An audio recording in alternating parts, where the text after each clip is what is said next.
arriesgué mi vida y la de mis soldados para evitar que los franceses invadieran nuestro país. Y ahora tú se los regalas. Yo no regalo nada, no te equivoques. Esto se llama unir fuerzas. Queremos ver crecer este país y lo estoy logrando. ¿A costa de qué? De lo que sea necesario. No cualquiera tiene los tamaños para hacerlo. Y yo como imbécil luchando contra la reelección. Lo hiciste por puro interés personal. Querías eliminar a Juárez para ocupar su lugar en la silla. ¿Por qué no lo admites? Traicionaste los ideales. ¡Tú eres un hipócrita! ¡Yo soy Porfirio Díaz!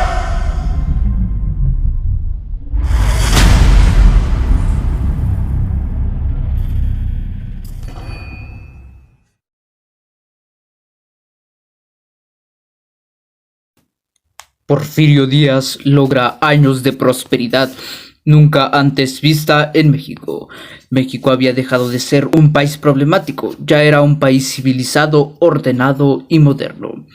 Pero también abre una brecha entre ricos y pobres, y a este proceso ocasiona que haya desequilibrio en las clases sociales. Para muchos es un héroe nacional, pero para otros un tirano.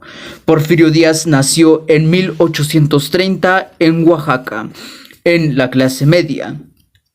Su padre era artesano, pero murió pronto y quedó huérfano desde joven. En la parte de su infancia, adolescencia y juventud fue años de difíciles relaciones internacionales. 1836, la pérdida de Texas. 1848, la guerra contra Estados Unidos y la pérdida de la mitad del territorio mexicano. Después cursa la universidad en materia de leyes en territorio y en terreno de guerra, en donde va a enfrentar al ejército francés. Al cumplir los 32 años, Porfirio Díaz se une a las tropas mexicanas con Ignacio Zaragoza, que defienden de una invasión francesa. El ejército francés era el mejor del mundo y para México la estrategia fue estrictamente para la defensa y no para el ataque. Así fue ordenado por el general Ignacio Zaragoza, el que no quería atacar sino defender el ejército mexicano, persistente en la guerra con Francia, en la batalla de Puebla, y doblega a las fuerzas en la batalla. Díaz fue subordinado de Ignacio Zaragoza, y esta estrategia de Zaragoza era defender y no atacar al ejército francés. Pierde la batalla. Ignacio Zaragoza ordena la retirada de las tropas. Al ver que los franceses estaban huyendo, Porfirio Díaz convocó a perseguirlos. Luego de 5 años, los franceses se retiran de México y la lucha de los conservadores y de los liberales persiste. El 2 de abril de 1867, las tropas de Porfirio Díaz resultan victoriosas. Desde ese momento se le va a considerar como héroe nacional, dicho por el presidente Benito Juárez. Juárez reconocía a Porfirio Díaz y brindado servicios muy destacados y de los que llevan los referentes a ser un defensor de las instituciones y un hombre leal y obediente al servicio del presidente Benito Juárez. Porfirio Díaz tenía la ambición de ser presidente de México.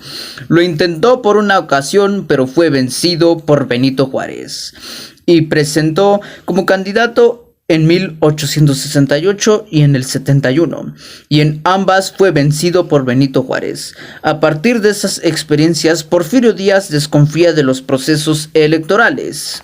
Juárez y Díaz eran caras de la misma moneda, eran liberales, pero después desconfía de él, que convoca una rebelión contra Juárez, que se llamaría el Plan de la Noria, ya que Benito Juárez llevaba 13 años en el poder.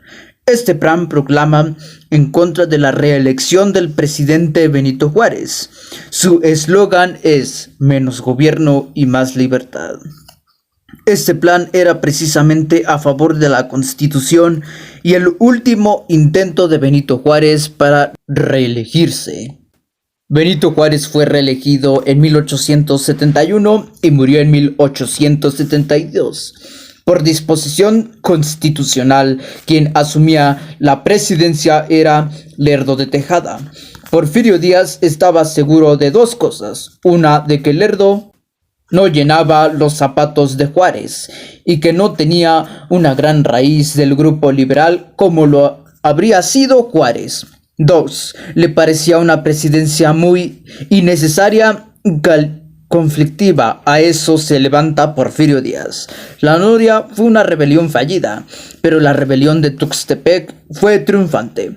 Tras años de lucha, Porfirio Díaz llega al poder y cuando asume la presidencia, rápido llega el apoyo del ejército, la clase media y la Iglesia Católica.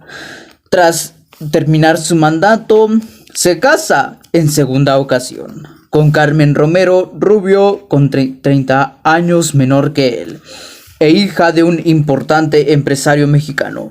Porfirio cambió al momento y después de su matrimonio con Carmen. Deja de escupir en eventos públicos, comienza a vestirse de una manera diferente e incluso unos dicen que hasta se blanqueó la piel. Cuando acaba, le cede su lugar a alguien de confianza, al general Manuel González. Ellos dos se hicieron muy buenos amigos, pero esto era entregarle el poder a alguien de confianza, un amigo, para que después pueda llegar a la presidencia. Después de su sucesor en 1884, después de los años de Manuel González, Porfirio Díaz se reeligió para la presidencia. Porfirio siempre le interesó usar la democracia para hacer el bien social con el país y cumpliendo siempre con la ley. Pero cuando quiere regresar al poder, tiene que estar otra persona en el cargo, que a eso se le llama la reelección no inmediata. Y al final, su segundo mandato, era hora de dejar la presidencia, que desde ese momento cambiarían la constitución. Hay una segunda enmienda para permitir una reelección más. Y después hay una tercera enmienda para la reelección indefinida, que es el inicio del porfiriato. A este régimen se le conoce como perfeccionalista. Con el porfiriato, la deuda externa llega a su fin.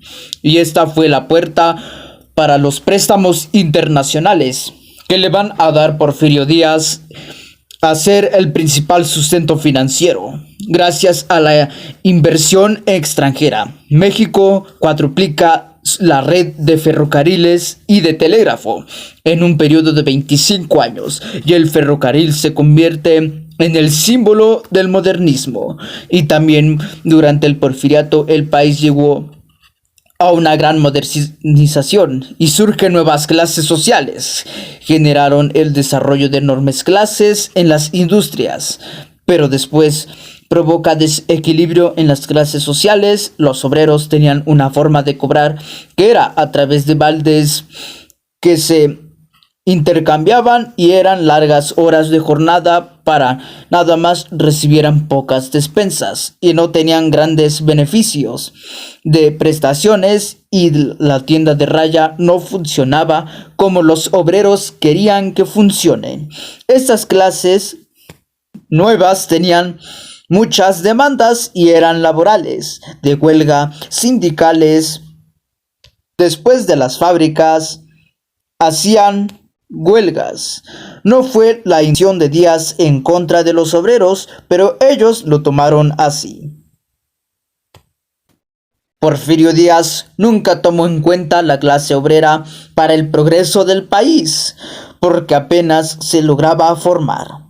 Y cuando se formó, él ya era viejo para poder entender la situación que estaba pasando el país. Los éxitos económicos de Porfirio y del porfiriato no beneficiarían a los sectores más pobres del país que padecen hambre. Todo se agudiza y estalla una rebelión en el país y en ese momento se le conoce como los antecedentes de la Revolución Mexicana. Hay prensa de oposición y oficialista, cuando en 1908 fue algo impactante para el porfiriato por dar una entrevista histórica. Porfirio siempre quiso estar en armonía con Estados Unidos y estar en paz. Con esta entrevista quiere dejar en claro al gobierno norteamericano que por un lado tiene el control y por el otro reformar el sistema. Después de esta entrevista y de dejar claro que se retiraría, se especula la sucesión presidencial en 1910. Francisco I. Madero gana popularidad en el ámbito político. Se comienza a perfilar como candidato presidencial y Porfirio Díaz se vuelve a reelegir en 1910. Se cumplen 100 años de la independencia de México y Porfirio Díaz no repara en gastos y consigue traer los 10 monumentos más importantes de México, el Ángel de la Independencia, entre otros más, y una imagen muy poderosa que estaba dando México.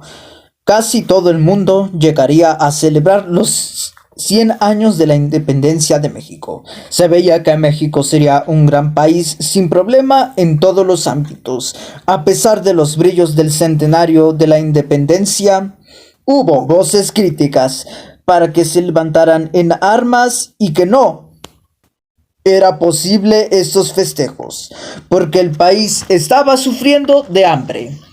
En ese momento se encabeza la Revolución Mexicana. En 1910, Francisco I. Madero es perfilado como candidato a la presidencia, con el lema sufragio efectivo, no reelección. Porfirio Díaz no le agradó la situación y mandó a encarcelar a Francisco I. Madero. Y mientras tanto, Porfirio Díaz se proclamó como ganador. En octubre de 1910, Madero salió rumbo a Estados Unidos proclamando el Plan de San Luis Potosí. En este plan, Madero levantarse en armas contra el dictador Porfirio Díaz para que se establecieran las elecciones libres, así como leyes que protegieran los derechos de los obreros. El 20 de noviembre de 1910, el país se le ha levantado en armas en contra del porfiriato. Se dieron muchos brotes en el norte y en el sur, encabezados por Pancho Villa y Emiliano Zapata. En 1911, Porfirio Díaz veía que su gobierno estaba cayendo en pedazos y que ya no podía continuar más en el poder, ni que tampoco podría derramar sangre por conservar su poder. Por lo tanto, en mayo de 1911, Díaz y Madero firmaron los tratados de paz, conocidos como el Tratado de Ciudad Juárez, y el 25 de mayo renuncia como presidente constitucional, que fue muy emotiva para entonces, despidiéndolo con cañonazos y una pequeña fiesta, y partió al exilio rumbo a Francia, donde estaría hasta 1915, hasta su muerte.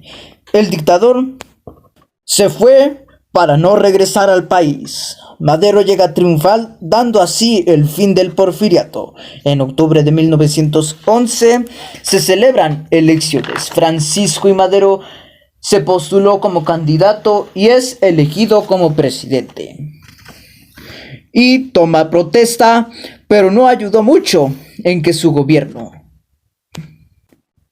Esto ocasionó disgustos al pueblo y que se llegó a encabezar una unión rebelde encabezada por Pancho Villa y Zapata, proclamando en noviembre del mismo año el Plan de Ayala contra Madero por haber causado inconformidad en su gobierno. En febrero de 1913 se levantan en contra de Madero, en donde sucedió la Decena Trágica, que consistió en enfrentamientos muy sangrientos durante 100 días en la Ciudad de México. El 19 de febrero de 1913 renuncia Madero a la presidencia y fue precedido por Victoriano Huerta. El 22 de febrero, Francisco I. Madero muere asesinado. Después se convocó a una nueva rebelión encabezada por Venustiano Carranza contra Victoriano Huerta, junto con Pancho Villa y Zapata, formando un ejército constitucional bajo el Pacto de Torreón, y se dio en todo el país. Finalmente, en julio de 1914, Huerta renunció a la presidencia y huyó del país.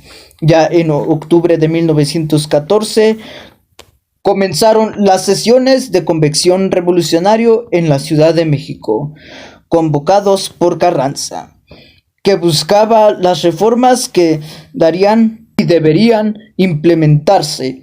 En esta llegó Álvaro Obregón, que luchó junto a Carranza. Llegó hasta Aguascalientes. En enero de 1915 implementó su gobierno en el estado de Veracruz. No fue hasta diciembre de 1916 que en Querétaro Carranza inició las sesiones para redactar la Constitución Política de los Estados Unidos Mexicanos. Ya el 5 de febrero de 1917 se promulga la Constitución, brindando nuevas estructuras para todo el que conocemos, mejorando así todo México, llevando a hacer muchas cosas para restablecer el orden del país, llegando hasta el nacimiento del primer partido de México, el PNR, mejor conocido como el Partido Nacional Revolucionario, hoy el PRI, llegando así hasta la culminación de la Revolución Mexicana.